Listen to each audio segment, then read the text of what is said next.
అండి. ఏ స్టోరీ నచ్చితే సబ్స్క్రైబ్ చేసుకొని లైక్ చేయటం మర్చిపోవద్దు. తెలుసన్నయ్య, చంపింది మీ నాన్న చెల్లి అని చెప్తే నువ్వు నమ్మవు అనుకున్న సీత మౌనంగా ఉంది.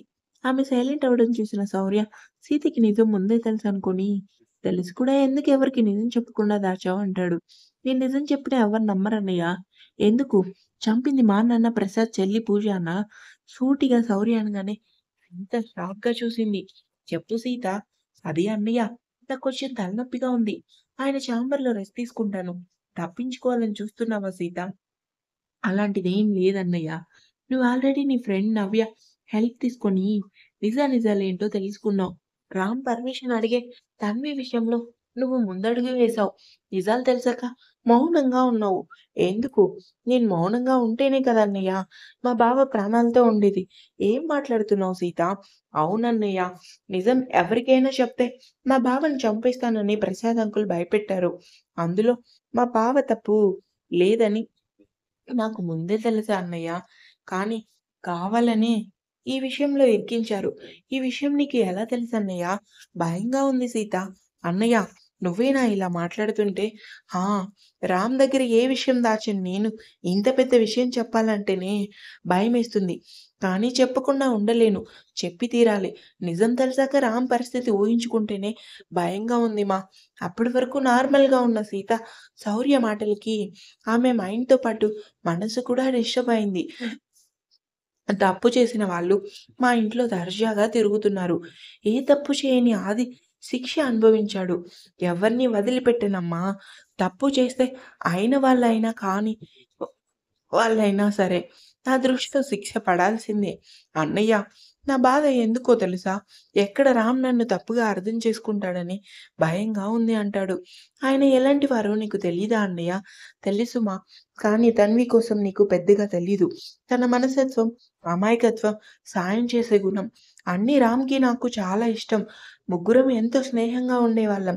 తను చంపింది ఎవరో అని తెలియక బాధపడ్డాను. తీరా చంపిన వాళ్ళు నా ఫ్యామిలీ అని తెలిసి సిగ్గుతో తలదించుకోవటం కాదు. నాకైతే అసలు నా మొఖం రామ్‌కి ఎలా చూపించాలో అర్థం కావటం లేదు. అన్నయ్య అంటూ శౌర్య చేతిని పట్టుకొని ఆయనకి నిజం చెప్పన్నయ్య. నిన్ను తప్పుగా అర్థం చేసుకోరు. సమస్యకి పరిష్కారం ఏంటో ఆలోచిస్తారు. వాడికి అసలే కోపం ఎక్కువమ్మా.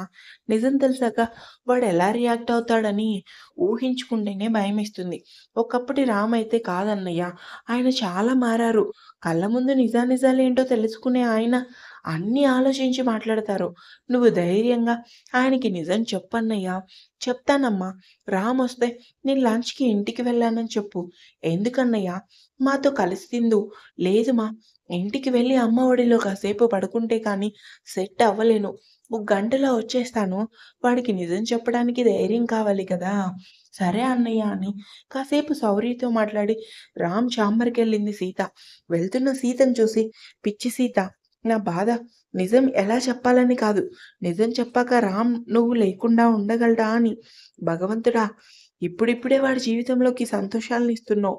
అంతలోనే ఇలా వాడిని బాధపెట్టే సందర్భం తీసుకొని వచ్చావా అనుకోని తనలో తానే బాధపడ్డాడు శౌర్య. సోఫాలో కూర్చున్న సీత శౌర్య మాటలు తలుచుకొని గడియారం వైపు చూసింది. లంచ్ టైమ్ అయినా ఈయన ఏంటి ఇంకా రాలేదనుకోని వెంటనే రామ్‌కి ఫోన్ చేసింది. హలో! ఎక్కడ ఉన్నారు? ఏమైంది? నేను మీ ఆఫీస్‌లో ఉన్నా. లంచ్ టైమ్ అయింది కదా! మీకు ఆకలిగా లేదా? ఎక్కడికి వెళ్లారు మీరు? నేను ఆఫీస్‌కొచ్చి చాలా సేపయింది. ఇంతకీ నీ బాధేంటి? నేను లేకుండా తింటే నేనొచ్చి తిడతాననా? నీ బాధ. పార్కింగ్ ప్లేస్‌లో కార్ పార్క్ చేసి లోపలికొచ్చాడు రామ్. అబ్బా! రామ్ గారు, నిజంగానే చాలా ఆకలేస్తుంది. ఏడవకు. తినేయి. నేనొచ్చేసరికి చాలా లేటవుతుంది. ఎక్కడ ఉన్నారు? ఇప్పటి వరకు అమ్మ దగ్గర ఉన్నాను. ఇప్పుడే రెస్టారెంట్‌కొచ్చాను. ఎందుకు? మీటింగుంది. అందుకొచ్చాను. అలాంటప్పుడు నన్నెందుకు ఆఫీస్‌కి రమ్మన్నారు? నాకు కంపెనీ ఇస్తావని. అవునా? రెస్టారెంట్‌కొచ్చి ఇవ్వాలా కంపెనీ? కోపంగా అడిగింది సీత. అవును. ఇవ్వు అంటూ డోర్ క్లోజ్ చేయగానే లోపలికొచ్చే రామ్‌ని చూసి షాక్ అయింది సీత. ఏంటి? నాకు ఆకలేస్తుంది అంటుంటే మీరేంటి ఆటలాడుతున్నారు? ఏం ఆటలాడాను? ఫుడ్ ఒక 10 మినిట్స్‌లో వస్తుంది. శౌర్య ఏంటి ఇంకా రాలేదు? అది అన్నయ్య లంచ్ చేయటానికి ఇంటికెళ్లారు. అదేంటి నేను మన ముగ్గురి ఫుడ్ ఆర్డర్ ఇచ్చాను కదా! మీరు ఆర్డర్ ఇచ్చినట్టు అన్నయ్యకి తెలీదు కదా! అది నిజమే అంటూ సీతను చూసి ఏంటి అలా ఉన్నావు? ఆ మాట నేనడగాలి. మీరు కాదు అంటుంది. నాకేంటి? నేను బానే ఉన్నాను కదా! అవును. చాలా సంతోషంగా వెలిగిపోతుంది మొఖం. ఏమిటో విశేషం అంటూ చూసింది సీత. అన్నీ తెలిసే దొంగ నాటకాలు ఎందుకే ఆడుతున్నావు? హా! పనిలేక ఇంతలో ఫుడ్ తెచ్చి లోపల పెట్టి, సార్ వడ్డించమంటారా? వద్దు నువ్వెళ్ళు అని బయటికెళ్ళగానే, ఎంతసేపు నా ముఖం చూస్తావు కానీ, కాస్త ఫుడ్ పెట్టు తింటాను. మా అత్తయ్య భోజనం పెట్టలేదా?